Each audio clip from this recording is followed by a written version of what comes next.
Hello everyone, this is Stephen Balch, your instructor for Macroeconomics at Ozarka College.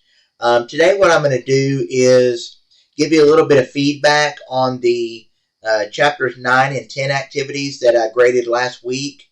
Also, I'm going to give you a little bit of feedback on the midterm exam, which closed late last week. And then I'm going to tell you what we've got coming up due for our next set of activities for chapters 11 and 12. So the first thing is, like I said, I did finish grading that last set of activities, that chapters 9 and 10 activities last week. You should have already gone in and looked at your grades for those activities and read the corresponding grading comments. If you haven't done that, go ahead and do that as soon as you can. Let me know if you have any questions. Most of you did very well on those chapters 9 and 10 activities. And like I always tell you, I really appreciate the time and effort that most of you are putting into the activities for this class. So I really appreciate that. Keep up the good work. The midterm exam closed late last week. I believe it was Friday of last week. I have gone in and looked at the grades for those midterm exam. Most of you did very, very well on the exam. So keep up the good work on that as well.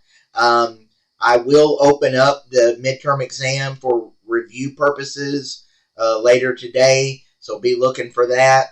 And you can use the midterm exam review as a way to study for the final exam. So if there were some concepts that you missed on the midterm exam, you'll need to study those to prepare for the final exam.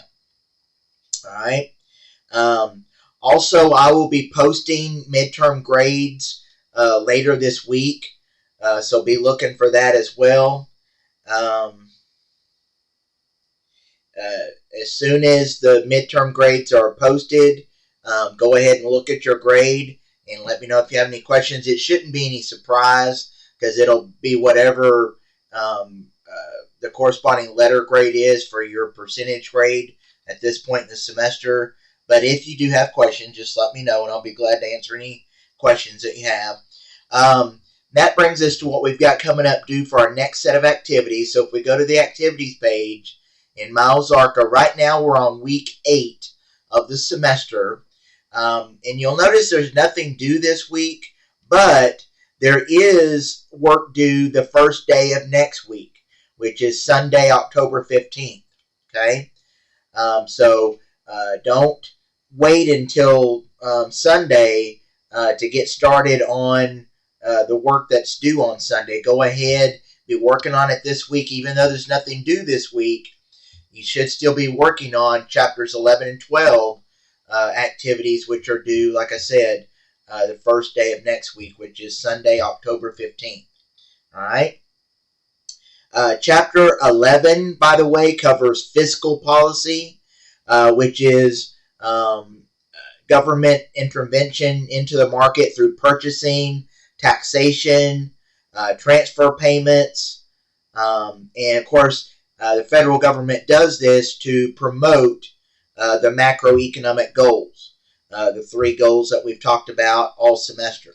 Okay, and of course those 3 macroeconomic goals are full employment, price stability, and economic growth. All right. So one policy that the federal government can use to manage those 3 goals is through its fiscal policy, which again is basically purchasing and taxation. All right. All right. And then chapter 12, you're going to learn about federal budgets and public policy. So in chapter 12, you're going to learn about things like the federal budget process, budget deficits, and national debt. Okay, and then in later chapters, we'll learn about monetary policy, which is another policy that the federal government uses to manage the economy. Okay, all right. So use your textbook and related videos and PowerPoint slides to study these chapters, 11 and 12. And let me know if you have any questions as you're working on those activities, as you're studying the content for those chapters. And keep in mind, on the assignment page, you have links to the PowerPoint slides, you have links to the videos, and so forth. So make sure that you're using all the available learning resources to study the concepts for the chapters. All right? And that's really all I have for you for today. So be working on those activities. Let me know if you have any questions, and I will talk to you next time. Thank you.